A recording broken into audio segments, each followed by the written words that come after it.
Hello everyone. तो friends, आज की इस वीडियो में हम भरतनाट्यम को पढ़ने वाले हैं। ठीक है। आप सभी को पता होगा कि भरतनाट्यम जो है वो तमिलनाडु का एक क्लासिकल डांस है। ठीक है। तो सबसे पहले तो आप इसको ऐसे समझिए कि इसको सिर्फ महिलाएं करती हैं। ठीक है। ये वोमेन के द्वारा परफॉर्म किया जाता है, वो भी सोलो। सोलो का मतलब होता है कि सिंगल महिलाएं जो है इसे परफॉर्म करती हैं। ठीक है। इसी की वजह से इसका एक नाम है। तो नाम क्या है? तो नाम है एक हार्य। एक हार्य। अगर आपसे बोल दिया जाए कि वो कौन सा मतलब क्लासिकल डांस है जिसे हम एक हार्य के नाम से जानते हैं, तो उसका राइट आंसर आपका रहेगा भरतनाट्यम। ठीक है। तो इसको आप याद रखिएगा। इसके अलावा इसका एक और नाम है उस सादीर। ठीक है। इसका एक और नाम क्या है? सादीर। सादीर के नाम से भी हम भरतनाट्यम को जानते हैं। एग्जाम में कभी कभी ये पूछता है कि कौन सा डांस है जिसे बैन कर दिया गया था। तो भरतनाट्यम को 1910 में ब्रिटिशर्स के द्वारा इसे बैन कर दिया गया था। इसको आप याद रखिएगा। ठीक है।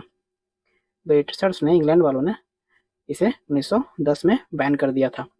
ठीक है। तो अभी तक हमने क्या पढ़ा कि भरतनाट्यम जो डांस है वो महिलाओं के द्वारा किया जाता है, और वो भी सोलो यानी कि सिंगल। ठीक है। इसी वजह से इसका एक नाम है एक हार्य। इसका एक और इम्पोर्टेंट नाम है सादीर, जो कि एग्जाम में आपसे पूछता है।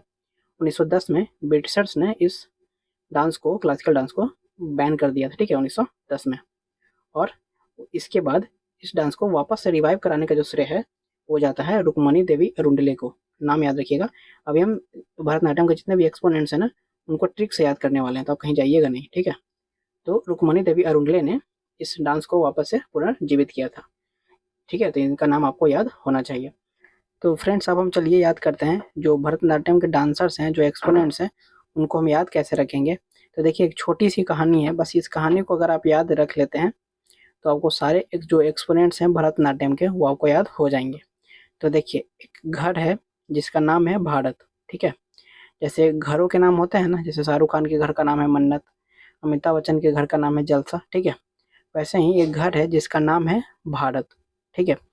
उस घर में एक माँ है जो अपने बच्चों के साथ रहती है। ठीक है। ठीक।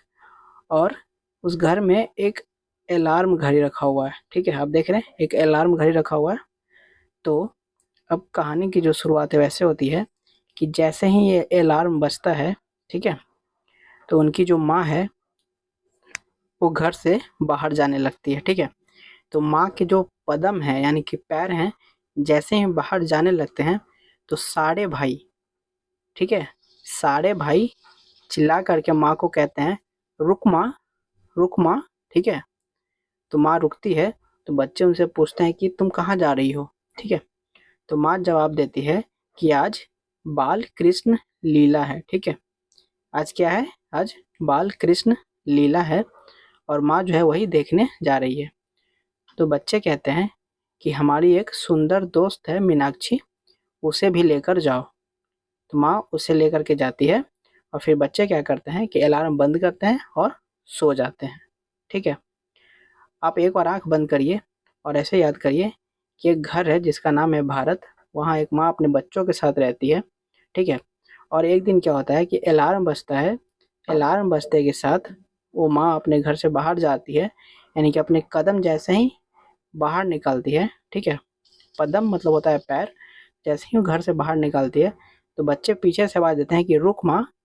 तो माँ रुकती है। तो फिर बच्चे पूछते हैं कहाँ जा रही हो। तो माँ जवाब देती है कि आज बाल कृष्ण लीला है, वही देखने जा रही हूँ। तो बच्चे बोलते हैं कि हमारी एक सुंदर दोस्त मीनाक्षी है, उसे भी लेकर के जाओ। ठीक है। और उसके बाद वो अलार्म बंद करते हैं और वापस सो जाते हैं। सो जाते हैं इम्पोर्टेंट है। तो चलिए, अब हम देखते हैं कि ये ट्रिक्स हमें कैसे वो नाम याद रहेंगे। देखिए, आप घबराइए नहीं। ठीक है। बिल्कुल ये स्टोरी आपको याद रहेगा और सारे नाम भी आपको याद रहेंगे। तो चलिए, अब हम देखते हैं कि उस घर का नाम था भारत। भारत से हो जाएगा भरत नाट्यम। ठीक है। उस घर में एक अलार्म घड़ी है, यानी कि अलार्म से हो जाएगा अलार्मल वैली। ठीक है। उसके बाद सारे भाई हैं। सारे भाई का हो जाएगा सारा भाई। ठीक है। और उस घर में एक माँ रहती है जो अपने पदम यानी कि पैर जैसे ही बाहर करती है, तो पदम से हो जाएगा पदम सुब्रमण्यम। ठीक है। देखिए, इन सारे वर्ड्स को ना आप बिल्कुल मत भूलिएगा स्टोरी में। ठीक है। जैसे अलार्म, सारे भाई, पदम, तो फिर बच्चे क्या बोलते हैं, जब वो पैर बाहर निकालती है तो बच्चे क्या बोलते हैं, रुकमा। तो रुकमा से हो जाएगा रुक्मणी देवी अरुंडले, ठीक है। उसके बाद माँ वापस से जवाब क्या देती है कि वो कहाँ जा रही है, तो वो जा रही थी बाल कृष्ण लीला देखने। तो बाल से हो जाएगा बाला सरस्वती, कृष्ण से आपका हो जाएगा यामिनी कृष्ण मूर्ति, लीला से हो जाएगा लीला सैमसन, ठीक है। तो जब उन्हें पता चल जाता है कि माँ कहाँ जा रही है, तो वो क्या कहते हैं अपनी माँ को कि हमारी एक दोस्त है, सुंदर दोस्त है मीनाक्षी, उसे भी ले जाओ। तो सुंदर दोस्त मीनाक्षी से हो जाएगा सिर्फ मीनाक्षी सुंदरम पिल्लाई, ठीक है। देखिए ये फ्रेंड्स, ये सिर्फ एक ट्रिक है, ठीक है, किसी को बुरा ना लगे, वो हमारा इंटेंशन नहीं है, ठीक है। तो सुंदर दोस्त मीनाक्षी से क्या है, मीनाक्षी सुंदरम पिल्लाई नाम है इनका, ठीक है। तो इतने सारे जो एक्सपोनेंट्स है इसको आप याद आराम से कर सकते हैं। देखिए आपको कुछ नहीं करना, आंख बंद करना है, सोचना है घर है भारत, वहाँ एक माँ अपने बच्चों के साथ रहती है, अलार्म बजता है, वो अपने पदम यानी कि पैर घर से बाहर निकलती है, उसके बच्चे बोलते हैं रुकमा, ठीक है। माँ रुकती है, फिर बच्चे पूछते हैं कहाँ जा रही हो, बाल कृष्ण लीला देखने जा रही हूँ, ठीक है। बच्चे बोलते हैं मेरी एक दोस्त है मीनाक्षी, उसे भी ले जाओ। और जब माँ चली जाती है मीनाक्षी को लेकर, तो बच्चे अलार्म बंद करके सो जाते हैं। तो सो जाने से हो जाता है सोनल मानसिंह, ये नाम मैं भूल गया था आपको, ठीक है, सोनल मानसिंह।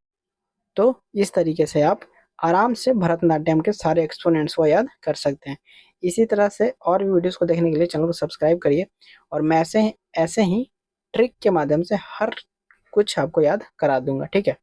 तो नेक्स्ट हमारा जो रहेगा वो होगा कुचिपुड़ी, जिसको हम ऐसे ही स्टोरी से याद करें।